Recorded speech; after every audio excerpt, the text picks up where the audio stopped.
प्रतीक्षा's cooking पॉईंटमध्ये तुम्हा सर्वांचं स्वागत आहे. नमस्कार मंडळी. तर आज बनवतोय सगळ्यांची फेवरेट कुरकुरीत कोलंबी रवा फ्राय. बाहेरून खमंग आतून रसाळ अशी कोलंबी रवा फ्राय आज आपण बनवणार आहोत. समुद्राच्या चवीचा कुरकुरीत आनंदच म्हणजे कोलंबी रवा फ्राय. रवा लावलेली गरमागरम कोलंबी म्हणजेच एकदम परफेक्ट स्टार्टर. तर चला लगेचच आपण रेसिपीला सुरुवात करूया. अशा प्रकारे मी कोलंबी घेतली आहे. ही कोलंबी आपण निवडून घेणार आहोत आणि 2 ते 3 वेळा स्वच्छ धुवून घ्यायची आहे.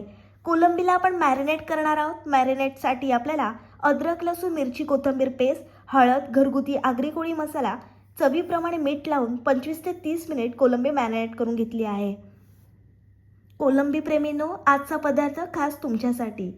कोलंबी मसाल्यात छान आपण मुरायला ठेवली आहे. मसाल्याची प्रत्येक चव कोलंबीत मुरायला पाहिजे. थोडा वेळ मुरवल्यावर कोलंबी आणखी चवदार होते. तोपर्यंत रव्याला आपण चवीप्रमाणे मीठ टाकणार आहोत. आगरी कोळी मसाला टाकायचा आपल्याला. छान आपण रवा मिक्स करून घेणार आहोत. व्यवस्थित मीठ आणि मसाला त्या रव्यामध्ये एकजीव झाला पाहिजे. आता आपण ती मॅरिनेट केलेली कोलंबी रव्यामध्ये घोळवून घेणार आहोत. कोलंबीला चारी बाजूने कोट करून घेणार आहोत आपण. तुम्ही पहिल्यांदाच माझी रेसिपी बघता आणि अजूनपर्यंत चॅनलला सबस्क्राईब केलं नसेल तर लगेचच चॅनलला सबस्क्राईब करा. आणि या महाराष्ट्रातल्या मराठी मुलीला तुम्ही खूप खूप सपोर्ट आणि प्रेम द्या. अशा प्रकारे कोलंबी छान आपल्याला रव्यामध्ये घोळवून घ्यायची आहे. मॅरिनेट केलेली कोलंबी म्हणजेच एकदम परफेक्ट फ्रायची सुरुवात. अशा प्रकारे सर्व कोलंबी आपण रव्यामध्ये घोळवून घेतली आहे. आता कोलंबी फ्रायसाठी अगदी रेडी आहे. तवा छान आपण गरम करून घेणार आहोत. मी या तव्यावर भाकरी बनवल्या होत्या, त्याच तव्यावर आता कोलंबी फ्राय करून घेणार आहे. तवा छान गरम आहे आपला. आता आपल्याला त्याच्यावर थोडंसं तेल टाकायचं आहे. मस्त तेल आपण पसरवून घेणार आहोत. जी आपण रवा लावलेली कोलंबी आहे ती एक एक त्या तव्यावर आपल्याला सोडायची आहे. तव्यावर पडताच कोलंबीचा मस्त आवाज येतो. रवा कोटिंगमुळे बाहेरून छान कुरकुरीत होत आहे कोलंबी.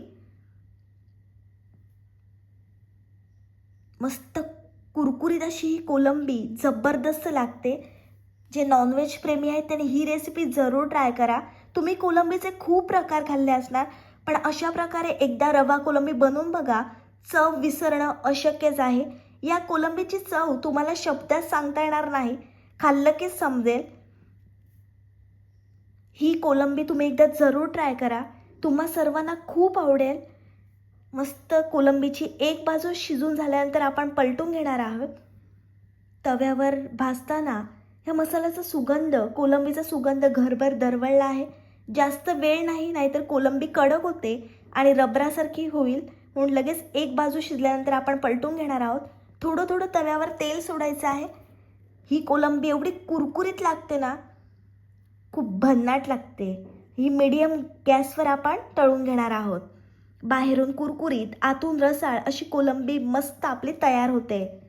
तव्यावर तळलेली कोलंबी म्हणजे एक नंबर जबरदस्त चव.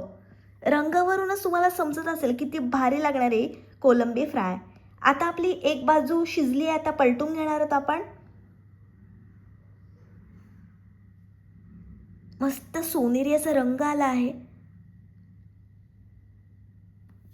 पलटून घ्यायची कोलंबी. तुम्हाला जर माझी रेसिपी आवडत असेल तर प्लीज लाईक करत जा. लाईक, कमेंट, शेअर आणि सबस्क्राईब हे सर्व विनामूल्य आहे.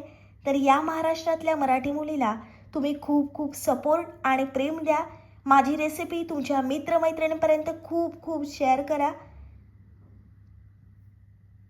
तुमचा जास्त वेळ न घेता मी सविस्तर रेसिपी दाखवण्याचा प्रयत्न करते. तुम्हाला रोज नवीन नवीन काहीतरी दाखवण्याचा प्रयत्न करत असते. तर प्लीज मला सपोर्ट करा. लाईक करत जा.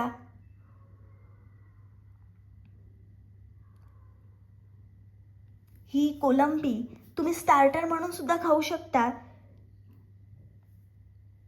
किंवा तांदळाच्या भाकरीसोबत सुद्धा खाऊ शकता. एक नंबर लागते. गरमागरम कुरकुरीत कोलंबी रवा फ्राय खाण्यासाठी तयार आहे. बाहेरून क्रिस्पी आतून रसाळ अशी परफेक्ट आपली कोलंबी झालेली आहे. तव्यावर तळलेली सोनेरी रंगाची कोलंबी खाण्यासाठी तयार आहे. चव आणि कुरकुरीतपणा दोन्ही एका प्लेटमध्ये. चहा किंवा जेवणाआधी खायला एकदम परफेक्ट फ्राय आहे. घरच्या घरी हॉटेलसारखी कोलंबी फ्राय खाण्यासाठी तयार आहे. एकदा खाल्ली की तुम्ही पुन्हा मागाल अशी ही कोलंबी आहे. कोलंबी प्रेमींनो, नक्की ट्राय करावी अशी ही रेसिपी आवडली तर व्हिडिओला लाईक, कमेंट, शेअर आणि चॅनलला सबस्क्राईब करायला विसरू नका. भेटूया पुढच्या रेसिपीसोबत.